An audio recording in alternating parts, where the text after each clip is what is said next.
episode 132 of the HHH Racing Podcast. This is an emergency podcast for the huge $81,000 Pick 6 carryover today, Sunday, at Belmont Park. Thanks for watching, everyone. Please make sure you subscribe on the bottom right-hand side of the screen. We're almost there.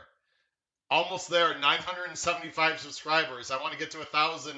I want to get to 2,000. I went to 5,000, but we're almost at that big 1,000 mark. Hit the notification bell. Smash that like button, the thumbs up button. You guys know the drill. There's right there. There you go. H Kravitz, at H Kravitz on Twitter, and of course hkravitzhorse@gmail.com. You guys all know the drill by now. Very quickly before we get into the pick six, big week upcoming. Tomorrow is the draw for the Oaks and the Derby at 2 o'clock Eastern Standard Time. We have live shows, 8 o'clock Eastern, Monday through Thursday. Again, 8 o'clock Eastern Standard Time, right here. Full coverage of the Oaks and Derby, the best live podcast on YouTube. You're going to find 8 p.m. Eastern Standard Time, every day, Monday through Thursday. It's going to be a great lineup. Hopefully, we're going to see you and all your friends, a lot of people there to talk about the Oaks and Derby. Yesterday, wow, did we crush on this podcast? And listen, this is a brutal game, very difficult game. And I've said many times I'm wrong, just like the next guy, but I try to be right as much as possible.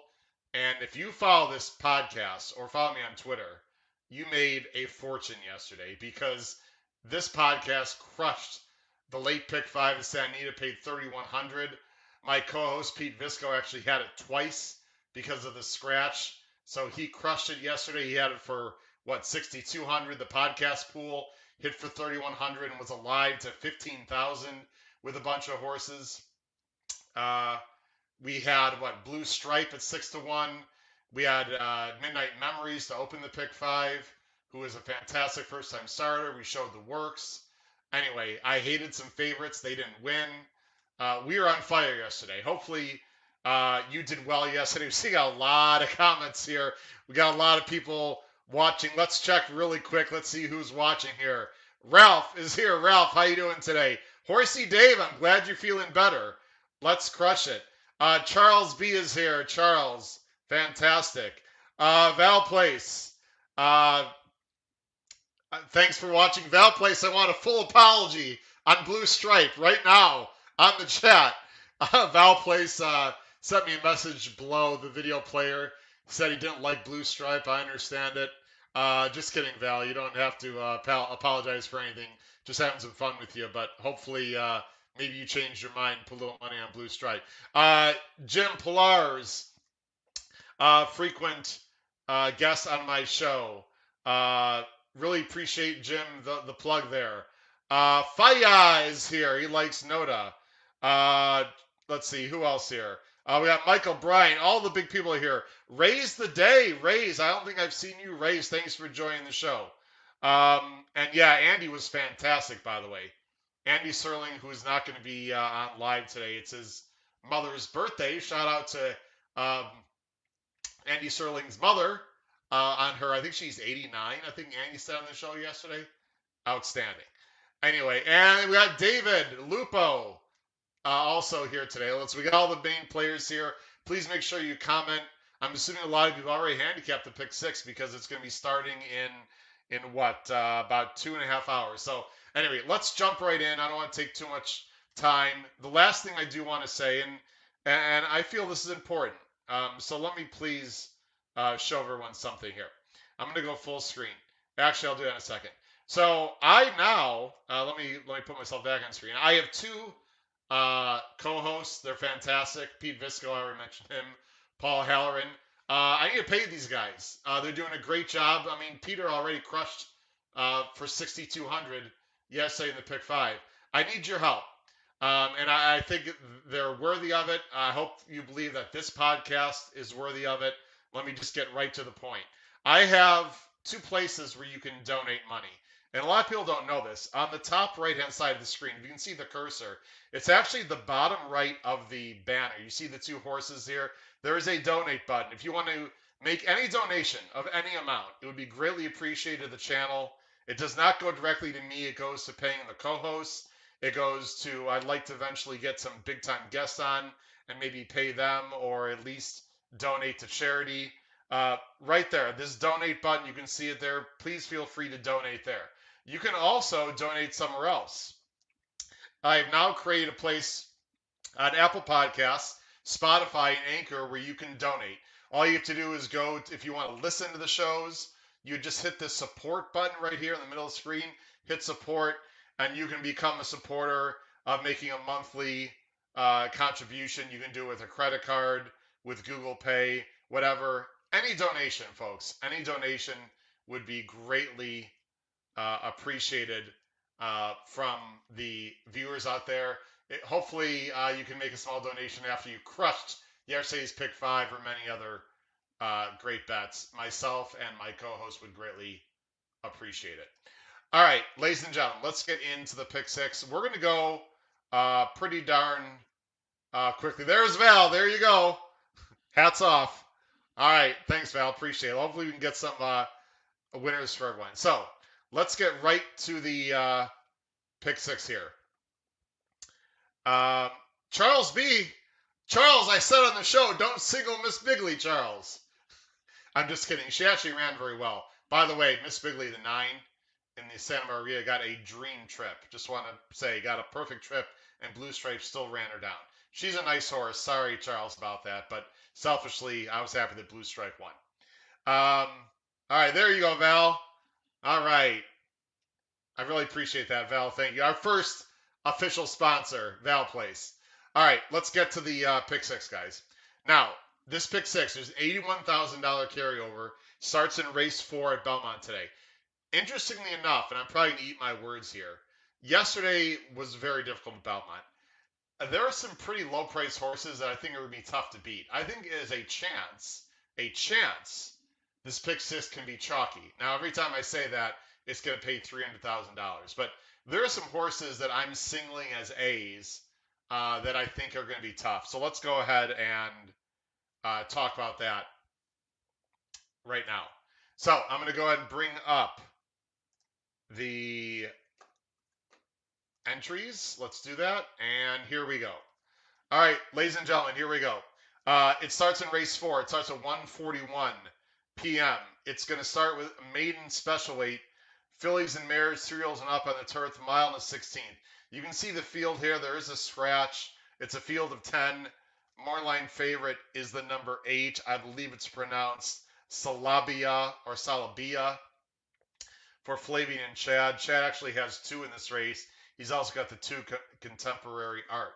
Let's go right to the PPs. I have a pretty strong opinion in this race.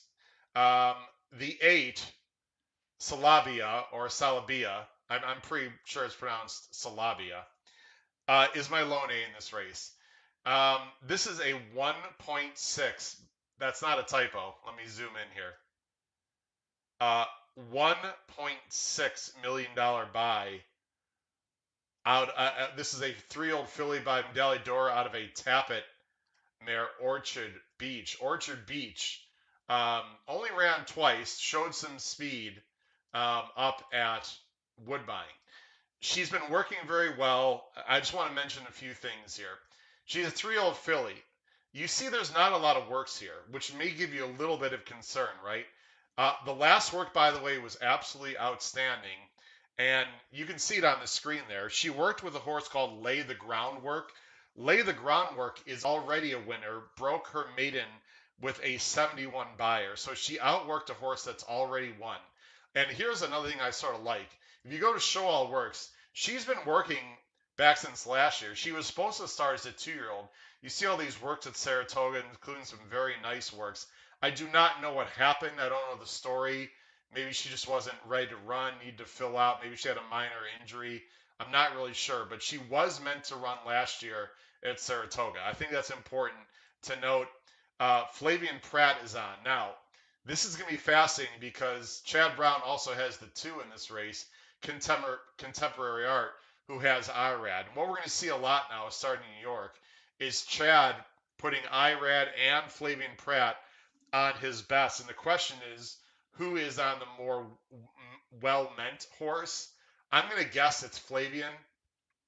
I was not as impressed with the works on the 2 as I was with the 8. And not only that, if you just show the works here, you can see the 2 is only actually was working a little bit last year at Saratoga, but not very much. And then had a little work in December and then in March. So the 2's got a little more stops and starts, has not been working for as long.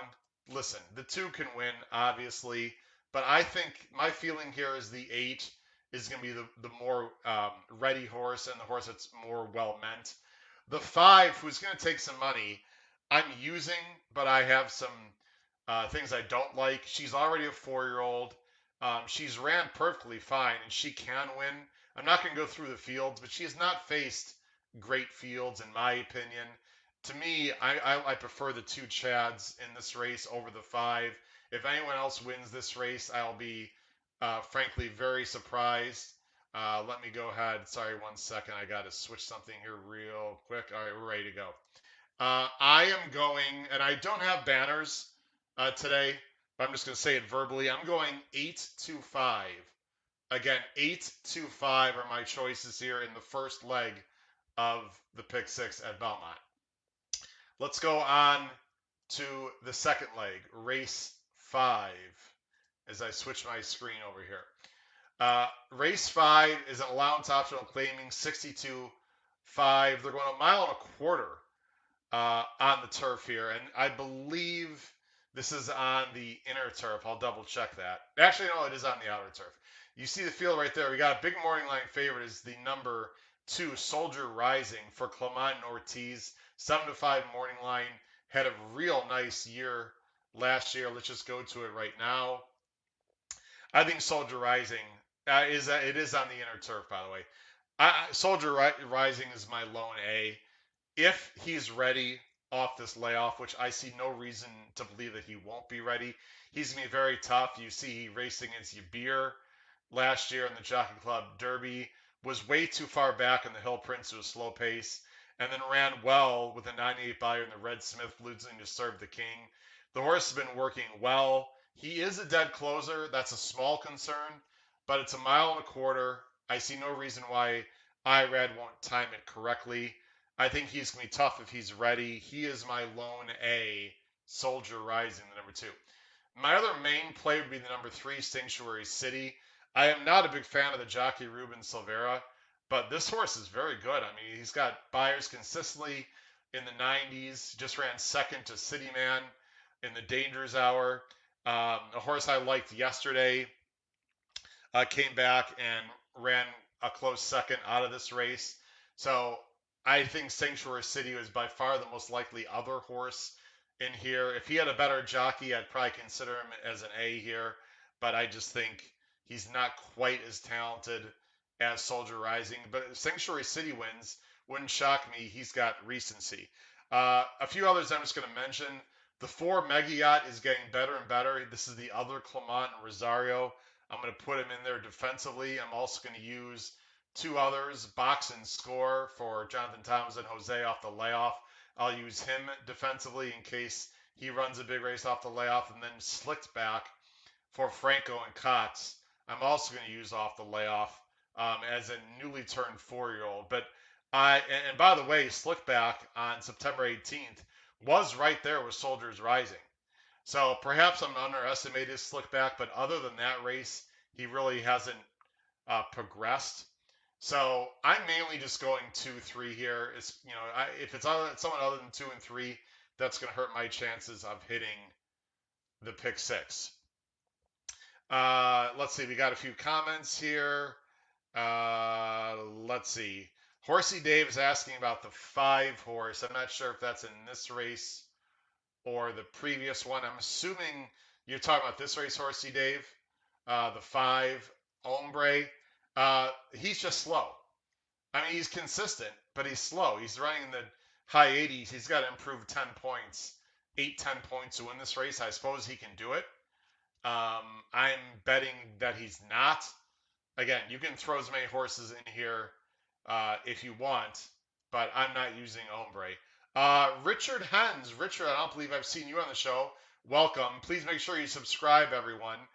He had Sanctuary City, sits too deep consistently to make that last second dash. Money and Minor step on in class. Well, this is a step down in class, Richard. This is just an allowance race. So I think he absolutely fits in this race, Richard. He's definitely usable for me in here. Last thing, and we'll move on. Ralph, great viewer of the show, asked about Pratt. You know, I looked at Tango real quickly, Ralph. Again, he's just slow. I like his improvement. I think he's getting better. I think this is a big ask. I love Pratt. I just don't like him in this spot. Um, Charles mentioned that the turf was speedy yesterday. There is very little speed in this race. I guess Tide of the Sea will have the lead, but he's not good enough. Just if you look at the early time form US, I guess Tango could be up close. Um, Ombre could be up close. There's not a lot of speed in this race. I realize I'm taking two closers here. I just think they're better. Um, that's just my opinion. All right, let's go ahead and move on to the next leg. This is where things start getting interesting and much more difficult in terms of price sources, etc. The next race is a straight 25 claimer for older fillies and mares that never won two races. They're going a mile. You see the field right there. There is a scratch, and I think it's a pretty big scratch of the 5 Matula because she had a lot of early speed. The money line favorite, and I assume will be the favorite in this race, is the number 6, Scott Alaya, for Carmouche and Nevin, a New York bred. Let's go ahead to that race here as I go ahead and flip over to race 6. Give me a moment here. Actually, it's not when there's a 3. Excuse me. I thought it said not when there's a 2. Let me take off the banner here for that. Sorry about that. There we go. All right. Oh, by the way, I don't know. Let me put myself back on screen. I believe I said already. I'm going 2, 3, 4 in race 5. Again, I'm going 2, 3, 4 in race 5. In this race, race 6, I'm going 2, 6, 3. Again, 2, 6, 3 is who I'm going with here in race 6. Amity Island is very interesting to me for a lot of reasons. First of all, it's a great place because they have killer sharks if you're a fan of Jaws. But anyway, this is a horse claimed by Linda Rice and Lascano. This is an excellent combination. If you're not aware, let me just show everyone the jockey trainer combo here of Linda Rice and Jose Lascano. I haven't actually looked at it recently, but I'm sure it's good. It's got to be good. Let's look up here. There you go. Last 5 years, 21% win, 50% in the money. Jose Lascano and Linda Rice, pretty much Linda's go-to guy for the most part. The one thing I like, there's a few things I like about this horse. I like the claim. I like the blinkers off. I think the blinkers off is going to be good. She's ran her best race with the blinkers off. She's also dropping down. She's been in New York allowance spread, stake races, optional 45. This is a drop down in class. She's been working. She has one work since. I think she's going to get a decent stalking trip. My top choice here is the 2, Amity Island. The second choice is a horse you can't trust, but I think will probably be the favorite, number 6, Scott Alaya. Now, the 5, who is scratched, was the other main speed. This 6 could be loose as loose can be and might just wire the field. That 70 buyer, though, last time is a bit of an anomaly. I mean, if you look at her previous races, they're mainly 50s and a low 60s. So the horse also picks up quite a bit of weight. It had an apprentice jockey at 113, 114. Now it gets 123 with Carmouche. But Carmouche is excellent. This horse can easily wire the field, but do you trust this horse? I don't. Even on the lead. I mean, she's no killer. She's probably going to have the lead. The other horse I would use here is number 3, How Lucky, for that apprentice jockey. Now, the apprentice jockey was on the 6, Gomez.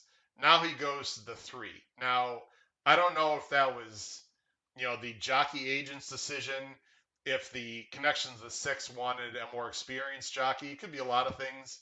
so I'm not going to read too much into that. But this horse is improving for Fraso de Paz. She's getting better and better. She should sit a decent trip. It's second off the layoff for a newly turned 4-year-old. I think she absolutely has a shot here. I'm going 2-3-6. I'm also using the 4 Carrick, who normally I would never, ever, ever use. But two things. Number one, a big jockey switch to Irad, and number two, these are the Noda brothers. I'm not going to let Orlando Noda beat me out of the pick 6. I'm using her, and I'm going to use the 7 also, Alpine Queen. And I'm not going to show the last replay, but Alpine Queen started really slow in the last race with this apprentice jockey and then rushed up and ran very well against a 3-5 shot. So Alpine Queen, the problem with this horse is the 6 is faster. I'm not sure how the 7 is going to duel the 6 and then win, but I'm using her also. And I'm using the 1 very, very, very defensively just in case. This is a wide open race. This is a very tough race, everyone. I'm using basically everyone here. Let me say, yeah, I'm hitting the all ball in this race, but I'm playing an ABC ticket, so it's gonna be weighted. But I will just say my A's are 2-3-6, and in order of preference, I'm going 2-6-3 in this race, race 6. Let's go on to race 7. Again, thanks for joining the show. This is Howard Kravitz. It's episode 132 of the HHH Racing Podcast, going through the pick 6 today at Belmont Park. Thanks for watching. A lot of people are watching. And again, if I may say, please make sure you subscribe there on the right side of the screen. And of course, go on to, you can also listen to the show on Anchor, Apple Podcasts, or Spotify as well. Please donate to the channel. I greatly appreciate it. You can donate top right hand corner of my YouTube page. There's a donate button within the picture if you look very carefully. And also you can go on Anchor and hit the support button on the home screen, and you can put a very small monthly donation to the channel. Again, any donation at all would be greatly appreciated. All right, let's get back to the pick 6 here. Race 7. Very tough race. Another tough race. It's an allowance race. It's a mile and 16th for 3-year-olds and up. This is for New York breds. This is an N2X. Non-winners of 2 other than. This is for, like I said, 3-year-olds and up. Now, this is a 1-turn mile and 16th, everyone. Here's the field. You can see it goes, it's a pretty big field there. I'm trying to get everyone on the screen. The morning line favorite is the number 3, Anejo, for Jack Sisterson and Flavian Pratt. Let's go ahead to the PPs. I thought this was a difficult race, everyone. Very difficult race here. I'm going 3-5-7. Again, I do not have banners today. I just want to do this quickly. I'm going 3-5-7 in race 7, but I am using many others in this race. This to me is a spread race as well. I am going with the morning line favorite, but with not a lot of confidence, frankly. The number 3, Anejo, ran a very big race last year at Saratoga, going a mile and 1/8. Then was thrown into the Wolves. Faced American Revolution on a quick turnaround. This race right here, just tossed that out. Was coming back in 2 weeks. Faced an absolute monster, had no chance. Took a long break, and then Jack Sisterson put this horse on the poly track at Turfway and ran just fine in open company. I think this race was a complete prep for today's effort. Has 2 works since. Obviously can handle the dirt. I think he's very well meant here. I like Anejo quite a bit in this spot. A horse that I think is under the radar in this race, sort of a long shot play for me, would be number 5, Pure 40. Now, this horse doesn't have the upside as some of the others. He's already a 6-year-old. He's only 3 for 34. Maybe he's a more underneath type, but he has not faced New York breds in a long time. I mean, let's just show all the lines here. When's the last time he faced, let's take a look here. Pure 40. The last time he faced New York breds was when he broke his maiden October 18th, 2020. Then after that, it's been all Open Company. Those condition claimers are not very tough races, but recently he's been in, you know, optional, the starter allowance 50. So he's been in, so I gotta switch this back. He's been facing tougher, at least in my opinion, was in a stake race last time. Gets Jose Ortiz. That's a big jockey upgrade on Pier 40. Has been working well since. I think Pier 40 at 6-1 to me is very interesting. I know he's 3 for 34, but I think he absolutely fits in this spot. And my other choice here would be the 7, Pineapple Man. Can he wire the field? It's very possible. He was involved in a fairly moderate pace last time, going a mile, ran a 79 buyer, got his highest buyer. Is he going to be loose on the lead? That's very possible. He's got a 113 early time form.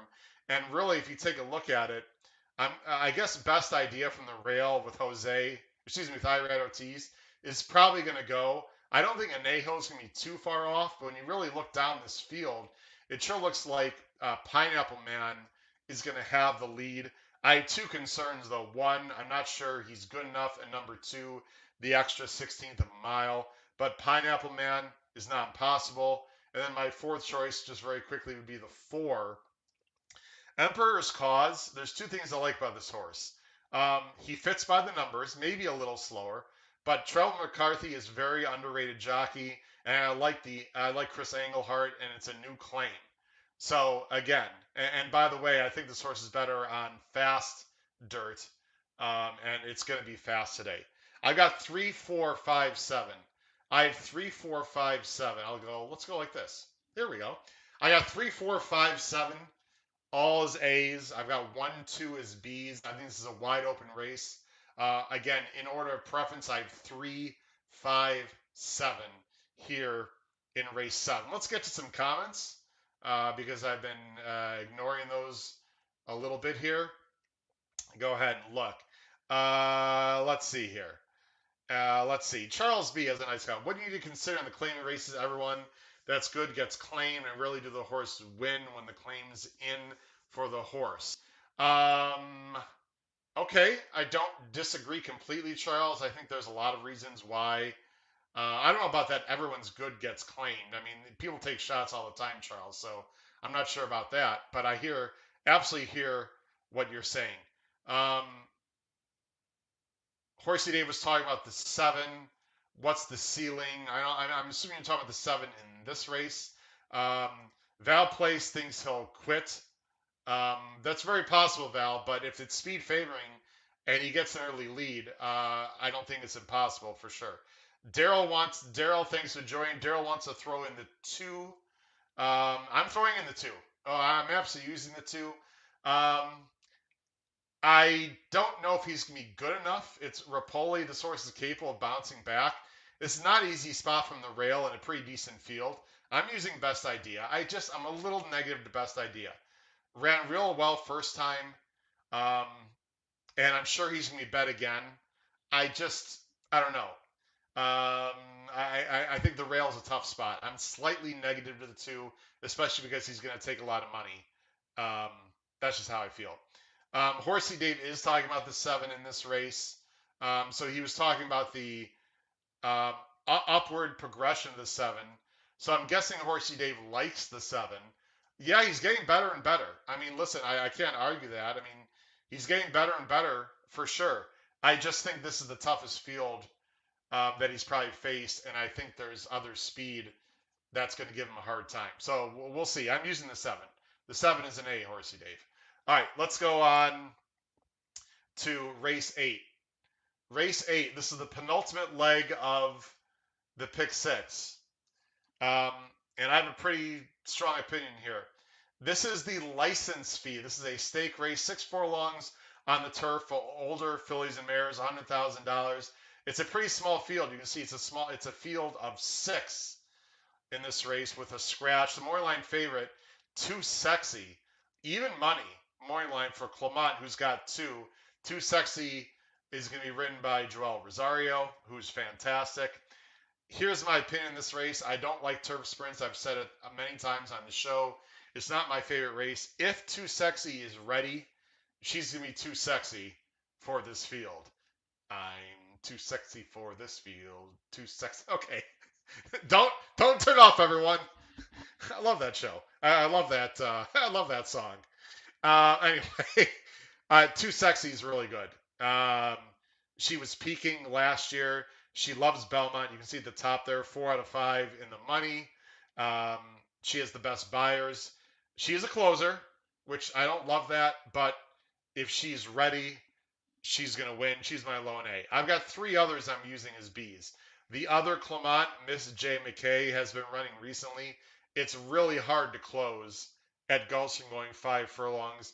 This turf course fits her better, although I should note she's 0 for 3 on this turf course, but she's been facing very nice horses. I think this turf course is going to suit. It's the other Clement. I've got her in the mix. I also have the 4, Igloo. Now, Igloo looks much too slow. But Igloo is the only horse. This is weird because I'm going to put myself on screen a little bit here. Igloo is the only horse that has early speed, guys.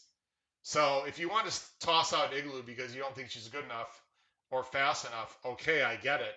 But listen, Igloo's going to have the lead if she breaks. There is not a lot of speed in this turf sprint. That's very unusual for a turf sprint. She could definitely get loose in this race. And if she gets loose and the turf is firm and she gets brave, Igloo is not impossible at all in this spot, even though she looks slow on the figs. I'm using Igloo for Eclipse Thoroughbred Partners. The other B I'm using as boy would be the number 6, Always Late, coming off a layoff for Mott and Ortiz. Again, another horse that was improving. The problem is she was a closer last year. I don't think she's going to outclose some of these other ones in this race. I'm going to use her as a B also in case she runs a big race off the layoff, but I think she's a bit up against it. And then finally, I'm going to use the 7, Miss Majorette, as an extreme backup for Cassie and Dylan Davis. This horse has been working really well, but again, coming off the layoff. My main opinion here is I think if Too Sexy is ready, she's just too much for this field and is going to win. But again, she is a closer in a race that does not have a lot of early speed. So I wouldn't, I'm not going crazy on Too Sexy. I don't. I think that even money morning line is a little bit low, but she's clearly the horse to beat in this race. Patrick is joining the show. Patrick, how you doing? I agree, Patrick. The 4 can absolutely wire this field if she gets loose, but she's going to have to step up her game. Let's go on to the last race, as we're going to go a lot quicker today and let you enjoy the rest of your afternoon or morning, depending where you are. This closeout leg, as usual, is very difficult. You have to spread here, ladies and gentlemen, as I go ahead and show the race 9. The last race is a main special weight on the turf, 7 furlongs. It's for older horses, 3-year-olds and up. It's a big field. You can see there, starting with Urban Forest, the 2 is scratched, the 6 is scratched, going down to the 12 horse, Akamar. The morning line favorite here is the number 10, Devil's Outlaw, for Chad Brown and Irad Ortiz. I have a strong opinion. I'm going to talk about this race a little bit. This race, ladies and gentlemen, is completely wide open. You're going to have to save some money if you can for this last race, and I know a lot of people don't do that, but I think you're going to have to. I've got seven horses in my ABC ticket in this last race. By the way, the last race I'm going 2, 3, 4 in that order. In race 8, I'm going 2, 3, 4.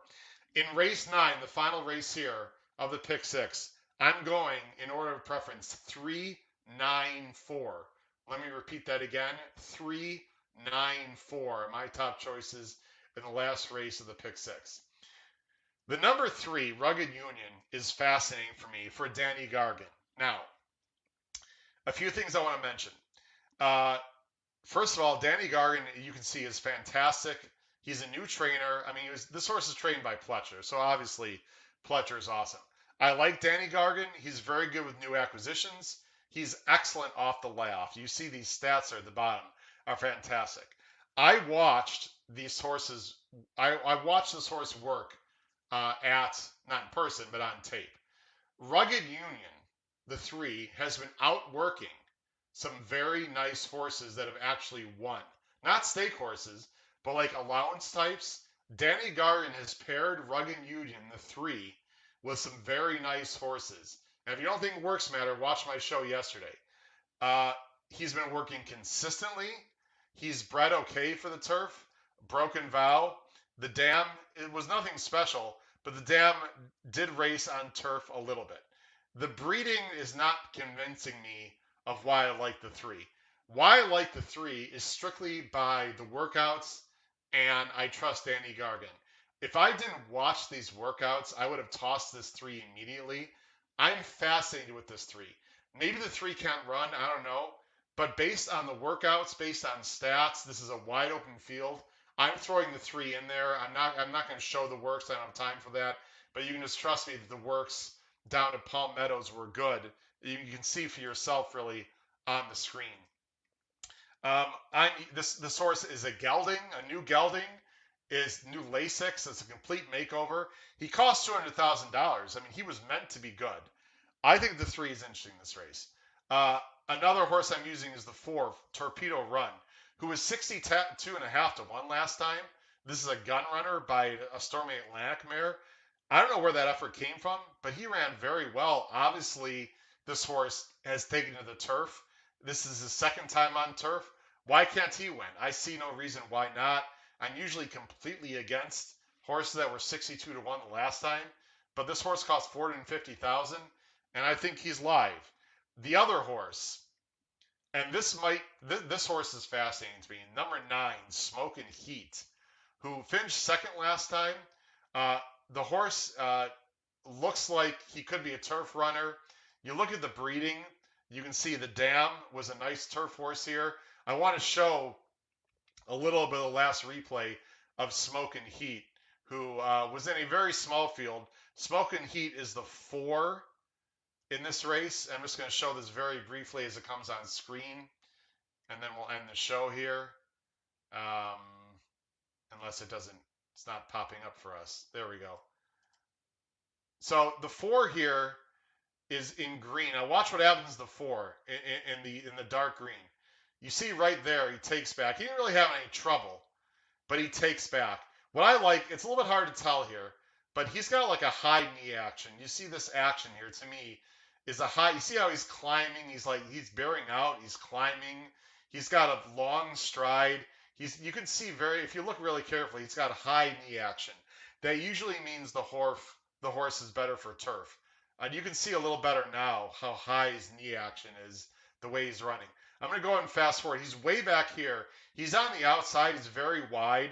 Just look at this stride and this action. You see how he's reaching out? This horse absolutely is turf meant to me. He comes up a bit short, but he runs a really nice race here, coming on late, losing to a Klarovich. I think, and he's the 9 today. Again, he's still reaching out. He's on the wrong lead. Listen, he was goofy in this race, no doubt about it. That was his first time. This horse is screaming turf to me by the replay and everything I like about it. Gets Cancel, Dutro, first Lasix. I think the 9 is very interesting. That is my other A. Now, I want to talk about this 10. Devil's Outlaw is going to be the favorite, I'm pretty sure. He's bred unbelievably. He's by Warfront, my buddy. I just saw him at Claiborne. Doro mare. I have some concerns. Here's my he's, by the way, newly trained by Chad Brown, was trained by Joseph O'Brien. I mean, everything about this horse you would think screams 7-5 an easy winner. I have some concerns. I really do. In fact, this horse is not an A for me. I repeat, this horse is not an A for me. First of all, he started as a 3-year-old, and he started on the poly track in Dundalk. Now, at this time of year in Europe, there is no turf racing. So I guess if you want to take that as that's not negative, okay. But all this horse does, second, just a complete money burner. Could not get the job done at all, taking a lot of money, facing really competition that's really not that good at Dundalk, over the winter there in Ireland. Where has this horse been? He's been off over a year. These works forget the dirt works. He's not a dirt horse. I mean, these works on dirt are bad, but even the turf works don't really blow me away. He's going to be a very low price. The 10 can win. Okay? Devil's Outlaw can absolutely win this race, and if Devil's Outlaw wins this race, and I don't have him as an A. If he knocks me out of the pick six, so be it. I'll take my chances. The bottom line is I love what I've seen from the 3 on the replay. The 4 ran a nice race on turf last time. I get that he was a bomb. And I think the 9 is fascinating. The 10 just doesn't do it for me. And I love Chad Brown and I love Irad. And maybe the 10 is just going to run off the screen. I'll be completely wrong. I'm a little negative the 10. He's got some questions for me to answer. That's just my opinion. Let's see what the people say, and then we'll go ahead and show my pick 5 here. Let me stop sharing the screen. Charles B's got the 2 and the 9 to close it out. The 2 I have as a B. I'm not going to show the PPs. I have the 2 as a B. Charles coming off a layoff. Looks a little slow to me. Horsey Dave. Horse 10 takes the lead all the time and yields in the stretch. I didn't see the replays. So Horsey Dave, I'm not going to say that he hangs because I haven't seen the replays. But obviously he's got second-itis. So there you go. Val Place mentioned. Okay. Yeah, he's got a 110. Someone has a 110 early speed rating. Yeah, that's Rugged Union. So maybe Rugged Union can wire the field, Val Place. Absolutely. I hear you. And yes, Gargan's Gray off the layoffs. I don't think we're going to get 12 to 1. All right, everyone, let's show my ticket, and then we're going to close out the show. Again, thank you very much for watching the HHH Racing Podcast today. Hopefully you'll crush that pick 6 at Belmont. And I'm using the 1, by the way, Daryl. I'm also using the 1. I'm using 1, 2, 10 as B's. 3, 4, 9 is A. 1, 2, 10 is B. And I'm using the 12, who looks bad but has turf breeding, as a C. But again, in order of preference in this race, I'm going 3, 9, 4. FYI. Okay. Let's go on to my pick 6. Here's my ticket. Now, again, I feel like a broken record. I've talked about this many times on this show. I do not play caveman tickets. I'm playing an ABC ticket. I'll just say right now, good luck to all the Adelphi boys out there. If you're watching, hold on 1 second. Let me just throw some shout outs to the Adelphi Racing Club. Let's see who's playing with me. Matt Cuter is playing with me. Jordan Zotz is playing with me. Can I say it on air? I'm saying it anyway. Hope you don't mind, guys. Brian is also playing. I've got a few other people that are joining me. I don't want to say who else.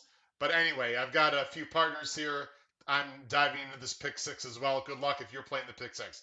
I'm playing an ABC ticket. Brian Hahn, I believe it is. Shout out to Brian. I'm playing an ABC ticket. But if I were to play a caveman, here's what it would be. You see it there on the screen. I'm going to go just with the Chads. If the 5 beats me, the 5 would beat me in a caveman. I'm singling the 2 in the second leg. That would be, I get back with names here. It's been a long weekend here. That would be Soldier Rising. I would single. Then I'm going deep. I'm going 5 by 4. I think the next 2 legs are completely wide open. I'd single again the 2, too sexy, and then I would go 3, 4, 9 to end the pick 6. So if I were playing a caveman ticket, it's a $1 increment. So I know that's a bit expensive on the screen there. Get some friends together and play. There's my $120 caveman ticket. All right, ladies and gentlemen, I believe that'll take care. Let's see if there's any more comments. Let me go ahead and put up my promotional. There we go. Let's see if we have a few more comments here.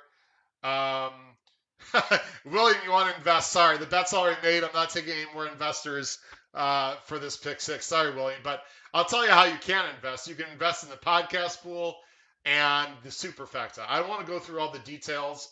Look at the previous podcast. I'm going to talk a lot about it the next 4 days. But if you have no idea what I'm talking about in regards to the podcast pool or the superfecta play, in order to play the dollar superfecta in the Derby, you have to be part of the podcast pool. There's information below the video player on all the other previous podcasts. I'll put it up below the video player on this podcast in about this video in about 5 minutes when I'm done with the show. Um, Please look into that. And if you still have no idea, just email me. I'll get back to you. I'm a little busy this afternoon. I'll get back to you tonight.